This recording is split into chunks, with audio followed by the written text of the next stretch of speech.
That's the definition of privilege. It doesn't have to be handedness, it could be any other physical attribute. But it means that it's just a little bit more seamless to exist in the world when you have a certain privilege than when you don't. So, feminism then, the idea that the genders are equal and men and women are equal, if you think about all of the hundreds of years on which we are connected to the chain of being and the hierarchy of men and women and rocks and plants and God and angels, the idea that the genders are equal is shocking, scandalous, I hate it, I don't want to hear it, it's not true, it's unnatural, get it out of here. That's why when people are trying to sort of break that paradigm, you know, there is no such thing. The hierarchy is false, it's made up. Just because it's old doesn't mean it's correct or natural or better. The idea that men and women are the same, equality, it's a radical notion. So that's sort of a broad overview of these cultural forces that inform how people live in their relationships. And what does it have to do with domestic violence and abuse?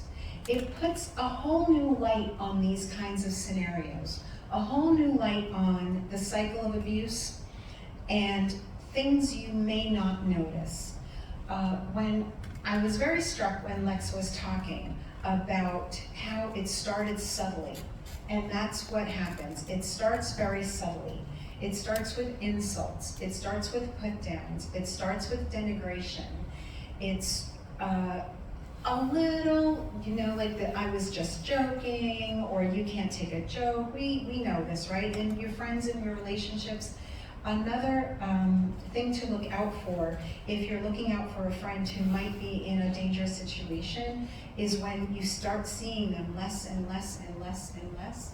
I have a girlfriend from college. She's a nice one. Whenever she's dating, she vanishes. I never see her. I was like, no, that's fine. Is that what's going on? Like, is that how this friend always is? Or is this new? Like when your friend's in a relationship and you chit chat and you can call, you can text, it's no problem. Is it new? Is it new? Have they vanished? Are they being silenced? Are they being like encouraged to please this person? They just, you know, it's subtle, but it makes you feel, you start to feel stupid. Like, oh, you tried it, you know.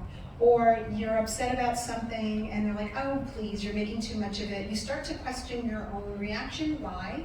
Because you want to please them, you want to make them happy. It's how the success of the relationship is on you, and you want to always do the right thing. So maybe it's me, maybe it is me, maybe it's me. I mean, we all saw, like, how do these brilliant, smart people stay in these relationships? Because it makes perfect sense to, they think they're the ones at fault. What else do they do?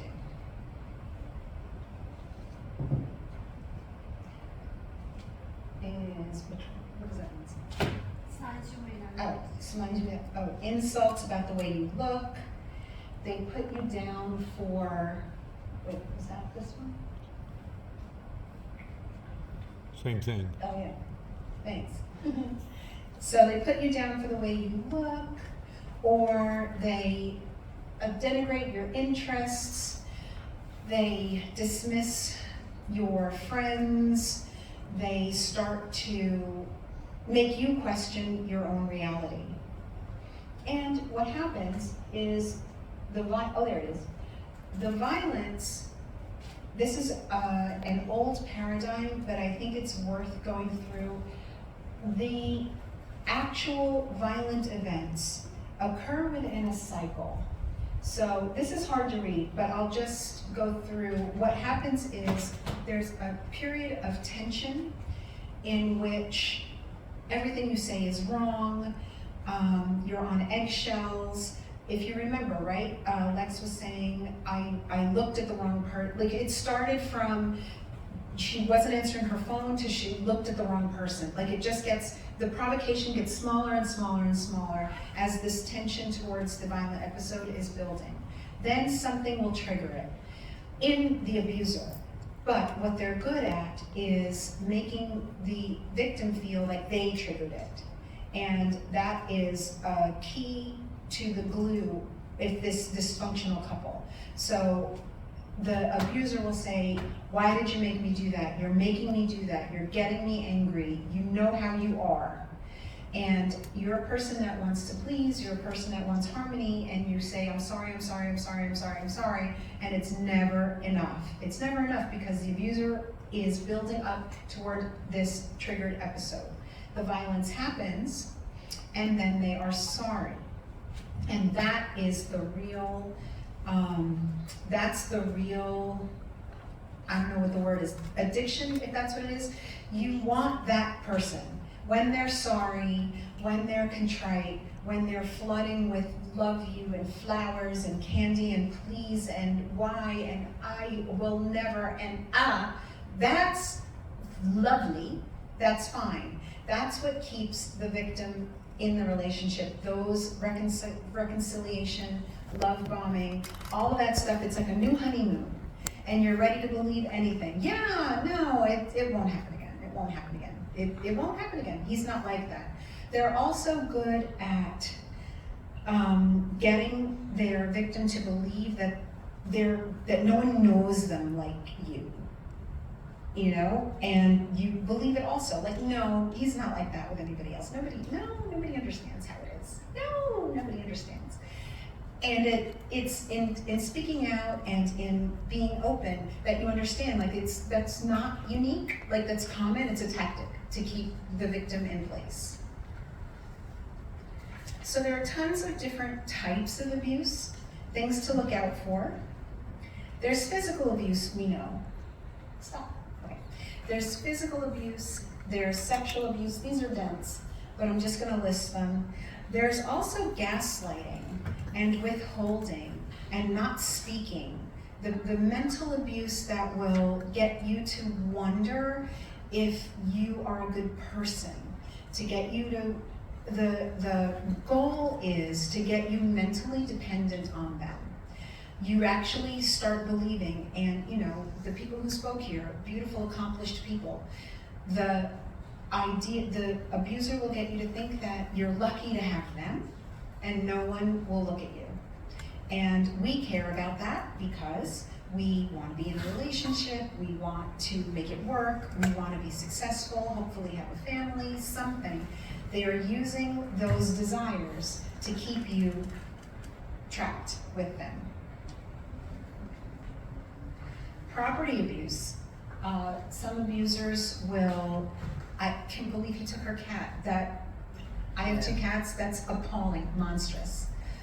Property abuse, they take your things, they threaten your pets, they will monitor you, they will intimidate you, they will make you think you are the one with the problem. There are tons of statistics out here that are pretty well known, but here we have our links and resources for you. There's tons of stuff for you to look at. But every 9 seconds, someone is being physically attacked by her partner. A quarter of the population will find themselves in these situations. And as I said, it's not equal between the genders. Girls are more likely to find themselves in this situation than boys. Why? Because of those echoes of messages that you need to be nice, you need to be sweet, you need to be kind, you need to make him happy.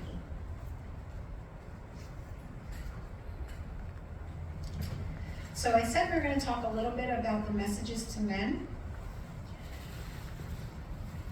In 93% of all of these assaults, the perpetrator was a man, and also in the vast majority of cases where the victims of assault are men, the perpetrators are also men. So there's something about the way these norms get to men that is making it, for some, it's okay to be this way. And we don't know, well, we do know what they are. So anyone can be a victim.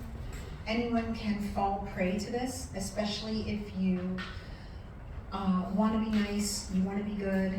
I mean, the strength of mind it takes to understand that all of the things you're being told are not true. It's very difficult for people. But I did want to, what time is it? Ooh, it's 4 o'clock already. So I did want to, before I open it up to questions and comments, I did just want to quickly go through some of these old, middle-aged messages about masculinity. Here. It's an idea called the man box. So if you are raised as a boy and you're straight, you're attracted to women, the messages that our culture tells you confine you to a certain type of behavior that's called a box. Anything outside the box is not manly. So men are taught to be self-sufficient. Don't ask for help. Men are taught that chain of being, that actually it's better to be a man than a woman, and it's women's jobs to catch you and make you happy. Men are, and I'm talking about, I'm not talking about sort of same-sex socialization, I'm talking about heterosexual. If women of a certain age are taught that there aren't enough men and you have to catch one and that girl wants your man, they're taught scarcity. Men are taught abundance. There's always more fish in the sea. You always have to have a lot of girls. Otherwise, it's not very manly if you haven't had a lot of girls. You should really just keep it all going. And the one that actually does a lot of the damage is about emotion. You don't show emotion. You don't show weakness. The only emotion really that's a manly one is anger. And that one leads to the violence and the abuse. You shouldn't really be weak. You shouldn't cry. It's all stuff that we've heard all the time. And the culture, our movies, our entertainment, everyone keeps perpetuating this. So, those are some of the broader gender norms and values that feed into people's perception of themselves and how and why they should stay in these relationships and how and why these things happen. So if you have anyone who you know is in a bad relationship, you just want to look out for whether they vanish, you can't hear from them anymore, and if they start acting self-doubting, like I don't know, it's me, I'm sure it's me. What, Taylor Swift, right? I'm the problem, it's me. That's when you know, that's just question a little deeper and let them know that you're there for them. Does anyone have any observations or comments or questions? Yes? I do. Professor Sacristan, I teach here in the social work program, undergrad and graduate programs. Thank you so much for your presentation. I was walking by the tables and I was reading the statistics of one of the posters that the students put together so well, which I appreciated a lot. And I just wanted to highlight that for individuals who are non-binary, from what I remember, 65% of bisexual lesbian women are more likely, 65% of bisexual identified lesbians experience domestic violence. And that's really like so Shocking. significant and shocking. And I think it was 25 or 35% of identified bisexual males also experience domestic violence. So I think that not only do they have to deal with being victimized and objectified by both identified genders, but I think that society as a whole, we are not prepared to really meet their emotional needs and services because we need to really work on this a lot more, right? Because here we are talking about millions of people who don't receive proper care, proper services. So I just wanted to highlight also that part of the equation, which I think is very, very important. Huge, thank you, thank you. It's hugely important, and it's also, it's the importance of visibility. As more and more people speak out and speak up, then that's when we realize the scope of what we're dealing with. Correct. Yeah. Was there any other observation, question, or comment? Yes? I really want to appreciate Professor's commentary here, because like we were speaking to earlier, that we're all being harmed by sexism and belief systems setting up a hierarchy and this rigidity of gender norms and how they have implications. And I think that's why it's important to have that intersectionality in our minds when we're talking about these issues, because for folks who are non-binary or folks who do not identify, or who identify as the LGBT community, they're being harmed not just by the sexism but also by the heterosexism, right? The idea that if you are not on either pole of what is masculine or femininity, that you are the other, right? And also susceptible to violence. So I'm so glad that we're having this conversation. It's true, and the hierarchy is rigid. That's the thing about that chain of being. Like, you can't be on two steps at once. So, we're not doing that. Thank you, that's very insightful. Does anyone else have anything to offer? Well, I think that brings this to a conclusion. Just things to keep in mind. And once you see it, you can't unsee it. It's like a fish noticing the water. So as you're, navigating online, take a look and you'll see it everywhere. Thank you, everybody.